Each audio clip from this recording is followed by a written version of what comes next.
Hello friends, రేపటి complete episode ఇప్పుడు ఈ వీడియోలో చూడండి. ఇక సీతారాముల కళ్యాణంలో దర్శన్ శరణ్య కూర్చోవడం అనన్య సహించలేకపోతుంది. నేను ఎన్నో ప్లాన్లు చేసి దర్శన్ శరణ్యని విడగొట్టాలనుకున్నాను. దర్శన్ శరణ్య కాకుండా రాహుల్ నేను కూర్చోవాలనుకున్నాం. నేను ఎన్ని ప్లాన్లు చేసినా సరే ఆఖరికి ఆ ఆనంద భైరవి గెలుస్తుంది.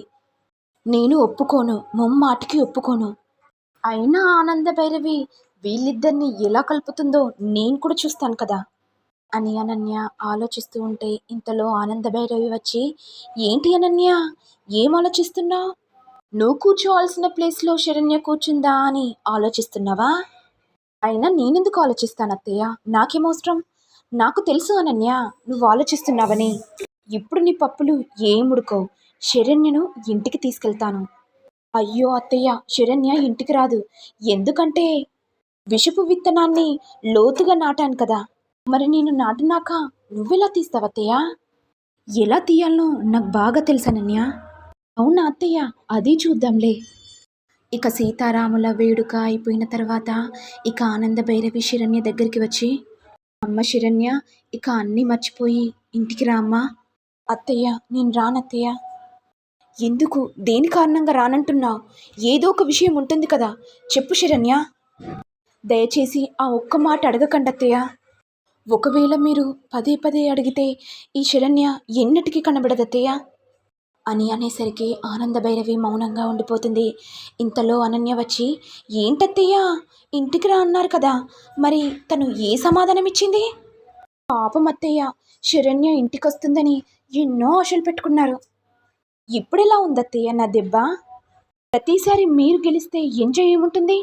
అప్పుడప్పుడు నేను కూడా గెలవాలి కదా, అప్పుడు నాకు కూడా ఎంజాయ్ ఉంటుంది కదత్తయ్య. ఇదిలా ఉండగా దర్శన్ ఇంటికి వెళ్తుంటే ఇంతలో శరణ్య చూసి, ఏవండి, మీతో ఒక విషయం మాట్లాడాలి. ఏంటి, ఏం మాట్లాడతావు? నీ మొహం చూస్తేనే అసహ్యం వేస్తుంది. సీతారాముల కళ్యాణంలో నీ పక్కన కూర్చున్నందుకు నువ్వు చాలా సంతోషపడిపోయావు కదా, కానీ నాకు విరక్తి పుట్టింది. నీ దగ్గర కూర్చోవాలంటేనే కంపరంగా అనిపించింది. అయినా నిన్నేమన్నాను? నా గురించి అలా రాయడానికి నీకు సిగ్గనిపించట్లేదా? ఓహో, నాకు ఇప్పుడు అర్థమైంది. నీ మీద నేను రివెంజ్ తీర్చుకుంటున్నానని నువ్వు నా మీద అందరి ముంగట రివెంజ్ తీర్చుకుంటున్నావు కదా. ఏంటండి, ఏం మాట్లాడుతున్నారు? అయినా నేను మీ మీద రివెంజ్ తీర్చుకోవడం ఏంటి? ఏయ్ మహానటి, ఇక ఆపవే. నువ్వు అలా ఏడవకు.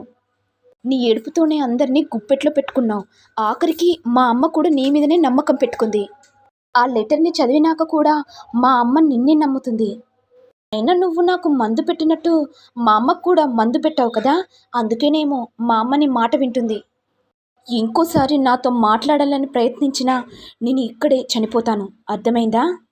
వెళ్ళు ఇక్కడి నుంచి, నిన్ను చూస్తేనే విరక్తి పుడుతుంది. ఇక శరణ్య ఏడుస్తూ తన తాలిబొట్టును చూసుకుంటూ, ఏవండి, మీరే నా సర్వస్వం అనుకున్నాను. మీతో కలిసి జీవితాంతం చాలా సంతోషంగా ఉండాలనుకున్నాను. కానీ నా వల్ల మీకు అన్ని అవమానాలే జరుగుతున్నాయి. నన్ను క్షమించండి. అందుకే నేను మీకు దూరంగా ఉంటున్నాను.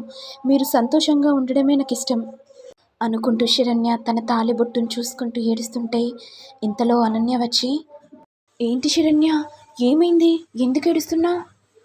ఏమైనా అన్నాడా? అవునక్క, నా మొహం ఇంకోసారి చూపెట్టకన్నాడు. అయినా నేనేం తప్పు చేశానక్క? నాకే ఇంత అన్యాయం జరుగుతుంది. అయ్యో శరణ్య, నువ్వు అమాయకురాలివి కాబట్టే నిన్ను ఆటాడుకుంటున్నాడు. నీకు తెలుసా, దర్శన్ సమీరా గురించి ఆలోచిస్తూ ఉన్నాడు. ఇంకా సమీరాను మర్చిపోలేక పిచ్చోడిలా ప్రవర్తిస్తున్నాడు పాపం. కానీ నువ్వు చేసిన పనికి ప్రతిరోజు కుమిలిపోతున్నాడు. ఇలా గనుక శరణ్య నువ్వు ఇంటికి వచ్చేసావంటే దర్శన్ పిచ్చోడైపోతాడు. పాపం, తన పరిస్థితిని చూస్తుంటే నాకు బాధగా ఉంది శరణ్య.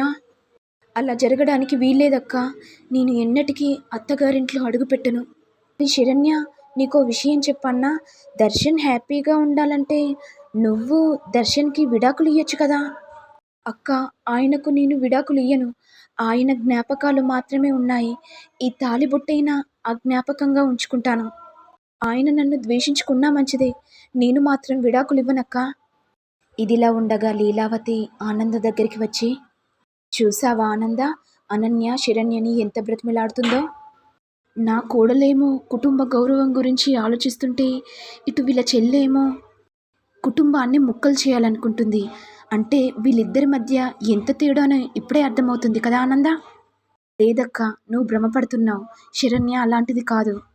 నేనిష్టపడ్డ ఏరికోరి తెచ్చుకున్న నా కోడలు గురించి నాకు బాగా తెలుసక్కా. తన సంస్కారం, వినయత, ఎదుటి వ్యక్తికి ఎలా సహాయం చేయాలనో, ఎదుటి వాళ్ళని ఎలా గౌరవించాలనో శరణ్యకు బాగా తెలుసక్కా. కానీ ఆనంద, నువ్వు భ్రమలో ఉన్నావు. ఆ లెటర్‌ని తనే రాసిందని నువ్వెందుకు నమ్మలేకపోతున్నావు ఆనంద?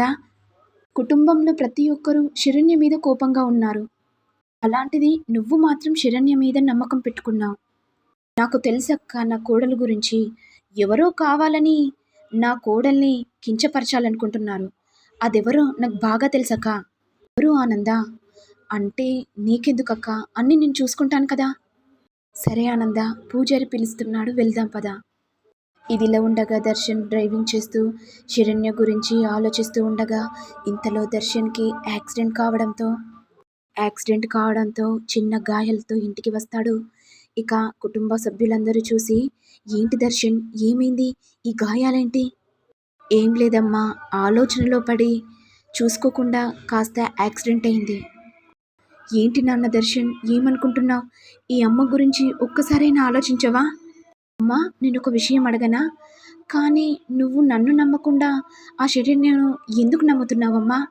తనే ఆ లెటర్‌ని రాసిందని అందరు నమ్ముతుంటే, నువ్వు మాత్రం శరణ్య రాయలేదని గట్టిగా ఎలా నమ్ముతున్నావమ్మా? నాకు ఆన్సర్ కావాలి. నాన్న దర్శన్, నా కోడలు గురించి నాకు బాగా తెలుసు. తను అమాయకురాలు. తను ఎవరికీ ఏ హాని తలబెట్టదు. కానీ అమ్మా, నువ్వనుకుంటే సరిపోదు కదా. అలా ఇంట్లో వాళ్ళు కూడా అనుకోవాలి కదా. అంటే దర్శన్, నువ్వు నాకు సమాధానం ఇస్తున్నావా? అంటే లేదమ్మా, శరణ్య గురించి ఎన్ని తెలిసినా తనకి మాట్లాడుతున్నావంటే మరి నీ కొడుక్కి ఎంత బాధ కలుగుతుందో నీకు అర్థం కావట్లేదమ్మా. అంటే దర్శన్, నువ్వు శరణ్య గురించి తప్పుగా అనుకుంటున్నావా? అవునమ్మా, శరణ్య గురించి నేను తప్పుగానే అనుకుంటున్నాను. నాకు శరణ్య అవసరం లేదు. శరణ్యతో నాకు విడాకులు కావాలమ్మా అని అనేసరికి ఆనందభైరవి ఒక్కసారిగా షాక్ అవుతుంది. మరి నెక్స్ట్ ఎపిసోడ్లో ఏం జరుగుతుందో చూడాలి. మరి మీకు వీడియో కనుక నచ్చినట్లయితే లైక్ చేయండి, షేర్ చేయండి, సబ్స్క్రైబ్ చేయండి. Thank you all.